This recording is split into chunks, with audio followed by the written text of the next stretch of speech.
જય દ્વારકાધીશ અમદાવાદનું પૂર્વ વિસ્તારનું અમૃત પુષ્પ કેન્દ્ર ભરતભાઈ પટેલ 94 28 96 22 93।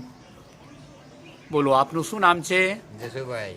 જસુભાઈ, આપને શું તકલીફ હતી? આપણે ગરમ દુખતું હતું, ગળામાં દુખતું હતું, અત્યારે કેમનું છે? અત્યારે બહુ સરસ થઈ ગયું। ક્યારે દવા લઈ ગયા હતા? 3 મહિનાથી ચાલુ હતી, પણ આ લોકડાઉનમાં લેવા નથી આવ્યા। અચ્છા, આ ત્રીજી વખત માટે લેવા આવ્યા છો એમ? વખત લેવા છે। અચ્છા, મેલભાઈ હા, મેવાભાઈ। તમે કયા ગામથી પધાર્યા? ઉણા। કયો તાલુકો? મહેમદાવાદ। બરાબર, સરસ। આમની સાથે તમે આવો છો, હા, અમને સારું છે ને? સારું ઘણું। આ 2 ત્રણ હું સંગાર લઈને આવ્યો, બરાબર છે। આ ત્રીજી વખત દવા લઈ આવ્યો। એના પહેલા ચંદુભાઈ માટે દવા લઈ ગયા, એમને કેવું છે? એમને સારું, એમને ડોક્ટરે શું કીધું હતું?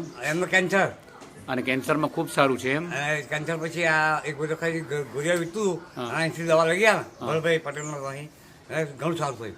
અચ્છા, દિનેશભાઈ દ્વારકાવાળા માટે શું કહેશો તમે? દિનેશભાઈ દ્વારકા માટે કે એમની દ્વારકા જે છે શોધ કરી, દવા શોધ કરી।